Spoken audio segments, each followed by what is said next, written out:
Now, of course, most of us will never know what it's like to be in immigration detention. The centres are, by definition, not pleasant, but there can be some bright places, bright moments in those places, thanks to people like Philip Feinstein. Now, Philip volunteers once a month teaching music at Villawood.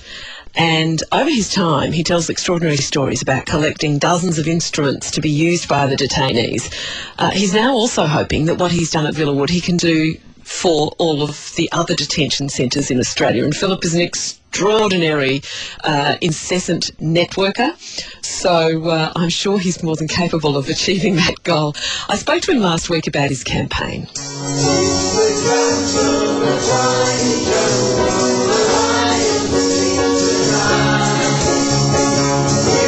Now, you started going to Villawood 2 years ago. How did you start doing that? Yeah, it was about then, and realising that just as an individual, I couldn't change the unfortunate situation for so many detainees.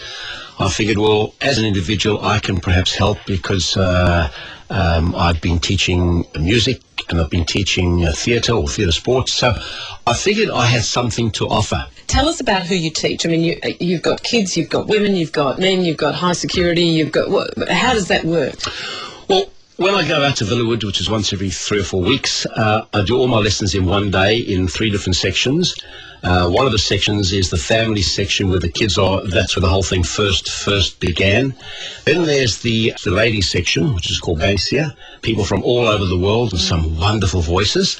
Then there's a couple of men's section. The men's section that I go to is called Blaxland. The men in there are probably going to be deported back to wherever they come from. But as far as I'm concerned, these guys are still human, and I'm human, and that's exactly why I'm there, is to make their time there easier, because to be incarcerated like that must be very, very hard. So here you have different people, different sections, very, very different backgrounds coming together in music.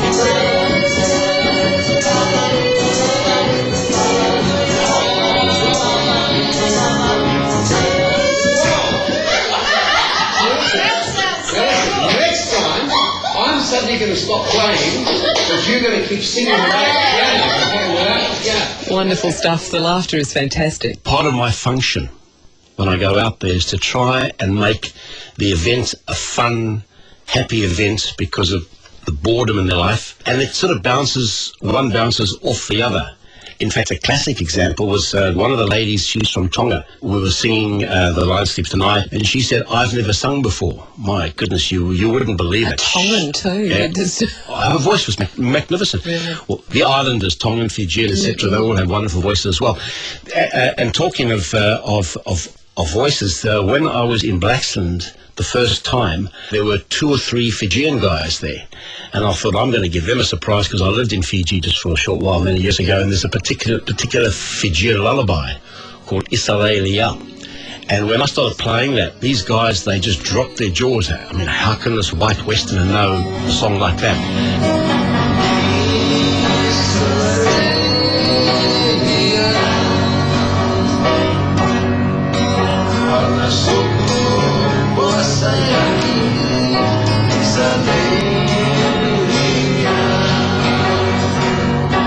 So the harmonies were wonderful there with them, and the same in the ladies section. The children's section is a different ball game, because there, like at the last lesson, there was a little girl aged 9, her brother's aged 6, and there was another kid aged about 6 as well. So there's only 3 there. And you really have to think on your feet.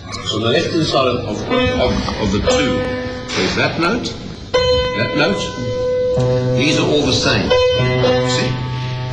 So if this one is the same as this one, then the next one, this one, is the same as the next one there. You see, so you can go. That's the piano now. It's obviously slightly out of tune. It sounds like a wonderful instrument. Where did it come from? Well, that's the story in itself, because Villawood has now got about 4 or 5 pianos. And when I first went out there to volunteer for the whole thing, and they showed me the music room, which was actually a double garage, and I said, well, that's all fine, but where's the piano? And they said, oh, we haven't got a piano. Can you get us one? And I thought, right, well, there's a challenge for you, Philip. But about 3 or 4 days later, I was at a dinner party and I was sitting next to a lady whom I didn't know, and I was telling her what I was going to be doing. And she said to me, Philip, don't do anything. I know someone who's got a piano. You could have it for free. Here's her name, here's her number. I thought, fine. I gave her a ring, and she said, absolutely true. But then she added, I better warn you, it's a very, very big piano. So I said, look, if it's a grand, no. She said, no, it isn't a grand, it's an upright. She said, it's the biggest upright I've ever seen in all my life. And I laughed because I said to her, that's funny, because I used to own a piano over 20 years ago. That was the biggest upright I've ever seen in all my life. This was my old piano. You're joking. I'm telling you. I'll tell you something. How can that be? I sold it 20 years ago. It changed hands, and there I'm now teaching on my old piano. Once I realized that I had the ability to do that, I thought, well, hang on, Philip. People want to give. Let's see what you can do for the other detention centres throughout Australia. So my goal now is to get music instruments for every detention centre in Australia. I've been in contact with every one of them. They're all dying for the music instruments. I find that people are prepared to give items, not money, and I'll never ask for money, but if you ask people to contribute, people actually want to contribute. They just don't know how or where or when.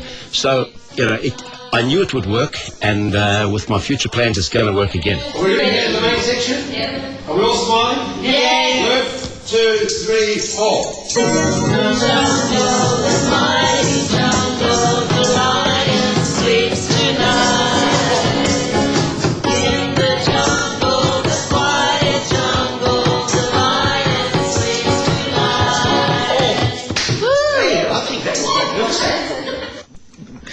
Philip Feinstein, who continues his mission to bring music to detainees at Villawood, and we'll put some more details on our program website.